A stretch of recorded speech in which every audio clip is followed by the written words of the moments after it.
sudden slap snapped me out of my thoughts. Before I could process it, another slap landed, leaving my ears ringing. Had I been thinking out loud? My inner turmoil had found a voice, shocking my mother and siblings as they stared wide-eyed at the question I had directed at my father.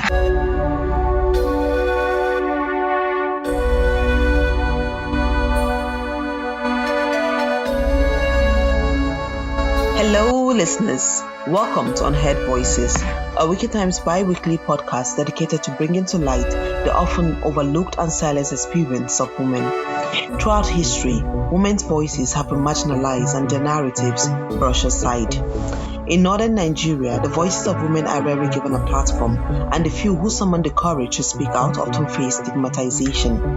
At times, societal pressures compel them to withdraw even when confronted with profound acts of dehumanization. Unheard Voices, a podcast by Wicked Times, explores the hidden narratives of women in northern Nigeria, shedding light on their triumphs and struggles against forced marriage, gender-based violence, and discrimination. The podcast offers a platform for women to share their compelling stories, amplifying voices to challenge societal norms and promote a more inclusive, equitable society.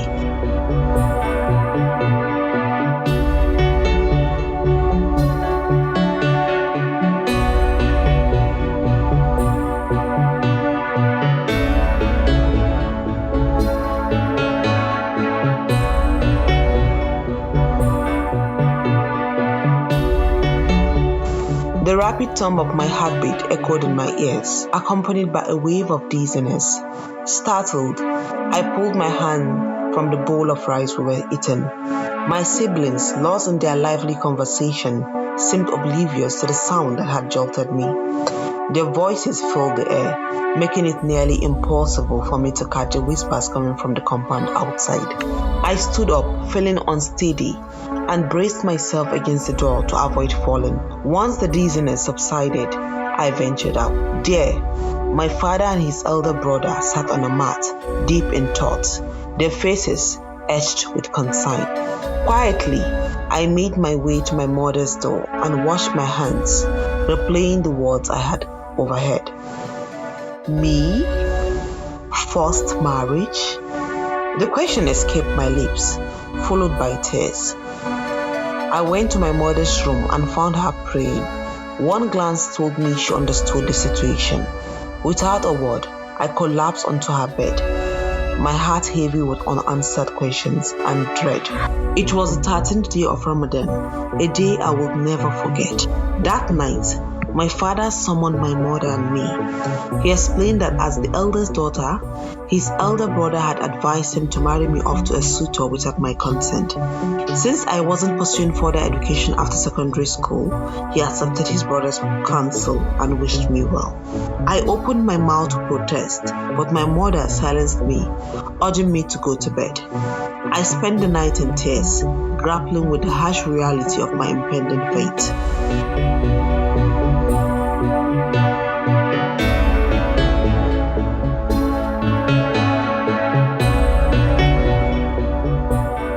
My uncle soon called me to his house, reiterating my father's words and informing me that my suitor will visit me soon. The wedding was set to occur within the year. I walked home with tears streaming down my face, ignoring the curious stares of neighbors. I had a bigger problem to worry about. My uncle, known for marrying off his daughters early, saw us as his own children. But why force me into a marriage I didn't want? My father, bound by cultural and familial obligations, couldn't refuse his elder brother. Knowing this, I resolved to face the problem myself. But where would I begin?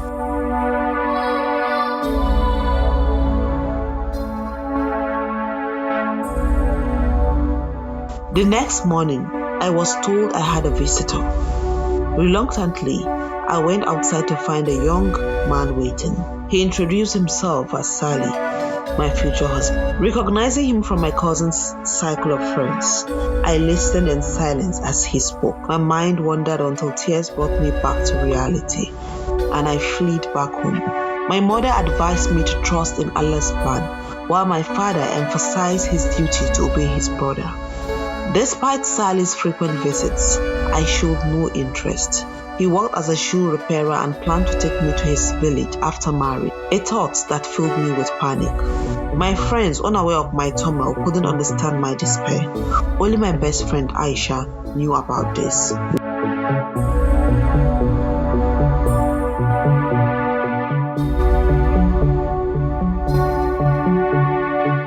One day, after school, I saw Sally at his workshop. He asked where I was coming from, and I replied rudely, hoping to deter him. "Go to Islamic school all you want," he said, "but once we marry, that's the end of your schooling." I snapped back, "You don't know the importance of religious knowledge," and I walked away. That evening, my uncle arrived, accusing my mother of supporting my refusal. His words hurt her deeply, but she apologized until he left. I cried again, now a familiar part of my daily routine. That night, my father called a family meeting, for the first time including my siblings. He scolded me, warning me that if the marriage failed, I will have to find another father. Terrified, I questioned why my father would force me into marriage, knowing that Islam does not condone forced marriages. Why then is my father willing to sacrifice my happiness to appease someone else? My uncle never forced his daughters into marriage, so why should I be any different? No one seems to care whether I like this man or not. While they might compel me to marry him, they cannot force me to love him. They will have to tolerate my behavior towards him. That's final. A sudden slap snapped me out of my thoughts. Before I could process it, another slap landed, leaving my ears ringing. Had I been thinking out loud? My inner turmoil had found a voice, striking my mother and siblings as they stared wide-eyed at the questions I had directed at my father. This incident pushed my father to make a harsh decision. He warned my mother that if I opposed the marriage again, her own marriage would be at risk. This severe ultimatum cast me into deeper sorrow, leaving me with no choice but to accept my fate.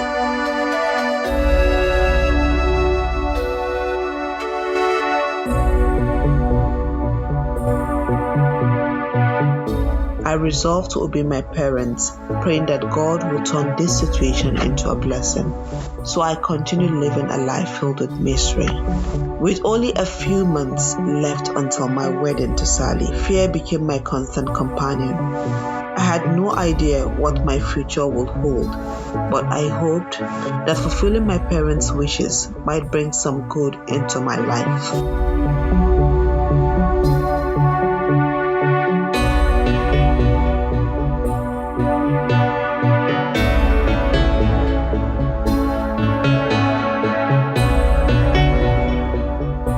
Thank you for joining us on this episode of Unheard Voices, which is brought to you in partnership with the Center for Journalism, Innovation and Development, CJID. It's edited by Ajibola Amzad and produced by Haruna Muhammad. Stay tuned next week for more empowering stories. Share your comments and experience with us at podcastwikitimes@gmail.com or 070-131-46558. Listen to Unheard Voices and more stories on our website at www.wikitimes.com or any podcasting app. You can follow our Facebook page at Unheard Voices. I am Selma Nuhu, and until next time, take care. Bye.